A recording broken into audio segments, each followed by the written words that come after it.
पंजाब में आम आदमी पार्टी की बड़ी जीत और हिमाचल में आप की सक्रियता के बाद हिमाचल भाजपा कांग्रेस के वरिष्ठ नेताओं ने आजकल बयानबाजी शुरू कर दी है। ताज्जुब की बात है कि इनके बयान भी मेल खा रहे हैं। दोनों दलों के बड़े नेता भी कह रहे हैं कि हिमाचल में उन दोनों का मुकाबला है, यहाँ तीसरे दल के लिए कोई स्थान नहीं है। प्रदेश की जनता इसे स्वीकार नहीं करती या नहीं करेगी। इन बयानों का अर्थ या गहराई समझी जा सकती है, यानी आशंका दोनों तरफ है। पंजाब में बड़ी जीत के बाद हिमाचल में आपके प्रति एक लहर देखी जा रही है। आपकी चर्चा होने लगी है, सोशल मीडिया में भी आपको स्थान मिल रहा है।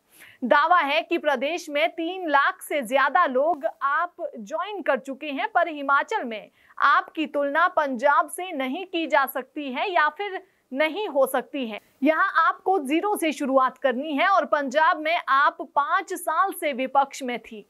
हिमाचल में आपकी जीत और भाजपा कांग्रेस की जीत हार इस बात पर निर्भर करेगी कि आम आदमी पार्टी अपने वोटों के अलावा 5 साल बाद पाला बदलने वाले 4 से 7% वोटों में से कितने अपनी ओर आकर्षित कर पाती है या फिर ले पाती है। राजनीति के जानकारों ने इस तर्क में वजन बताया है कि आम आदमी पार्टी भाजपा की तुलना में कांग्रेस का ज्यादा नुकसान करती आ रही है या फिर करेगी। प्रदेश में तीसरा विकल्प देने के दावे पहले भी हुए, प्रयास भी किए गए, पर सफल नहीं हुए। पहले तीसरे विकल्प की बात वे नेता ज्यादा करते थे जिनकी किसी कारण भाजपा कांग्रेस से नहीं बन रही होती थी। इस बार तीसरे की आवाज जमीन से भी आने लगी है। नालागढ़ ITI के छात्रों में आपके प्रति मोह जागने का भी अर्थ है। हिमाचल विकास कांग्रेस और बहुजन समाज पार्टी के प्रयोग तीसरा विकल्प देने के लिए कम थे। शायद खुद या परिवार का राजनीतिक अस्तित्व बचाने या बढ़ाने पर ज्यादा फोकस था। आपके साथ 2 राज्य सरकारें हैं, दिल्ली मॉडल है। पंजाब में पूर्व विधायकों को एक पेंशन देने का जनभावना के अनुरूप बहुत जल्द लिया गया फैसला है।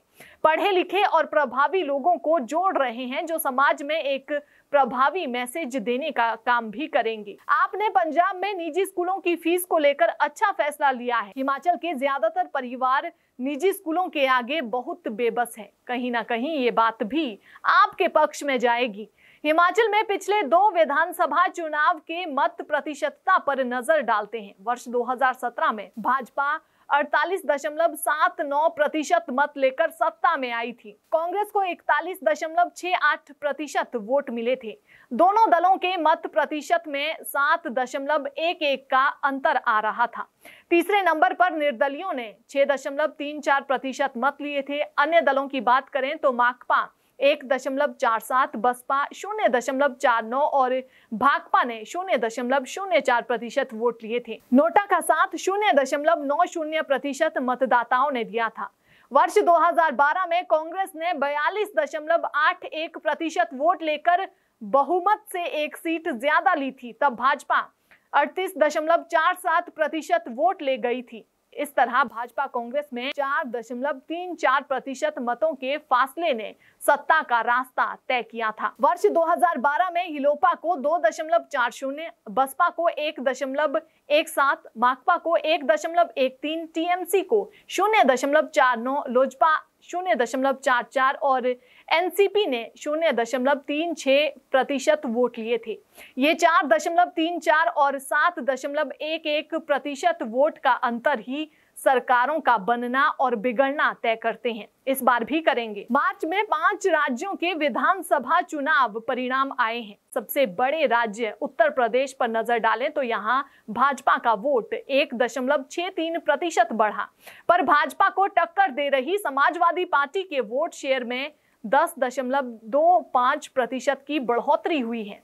भाजपा ने 2017 के चुनाव में यूपी में 312 सीटें जीती थी और सपा को 47 सीटें मिली थी। इस बार भाजपा का वोट बढ़ने के बावजूद उसकी सीटें घटकर 255 पर आ गई। सपा की सीटें 111 तक पहुंच गई। दोनों के मत प्रतिशत वृद्धि में 8.62% का अंतर है, पर सीटें सपा की 64 बढ़ गई और भाजपा की 57 सीटें कम हो गई। आपने गोवा में 6.77 और उत्तराखंड में 3.4 4% मत लिए। इस मत प्रतिशतता ने भाजपा कांग्रेस के समीकरण भी निश्चित रूप से प्रभावित किए। हालांकि उत्तर प्रदेश में आपको 0.3% मत ही मिले। दिल्ली में 55 और पंजाब में 42% मत लेकर आप सरकार बनाने में सफल रही। सरकारें चाहे किसी भी दल की हो, हर किसी को खुश नहीं कर सकती। हर 5 साल बाद कुछ ऐसे लोग होते हैं जो सत्ता में बैठे दल से नाराज हो ही जाते हैं। इनमें कुछ ने तो सरकार से लाभ भी लिया होता है, फिर भी वे खुश नहीं होते। ये लोग सत्ता के खिलाफ चलते हैं। यदि आपका विकल्प नहीं होता तो इनमें अधिकतर कांग्रेस के साथ जाते, अब बंटेंगे। देखना ये होगा कि इनमें कांग्रेस और आप कितने वोट ले पाती है।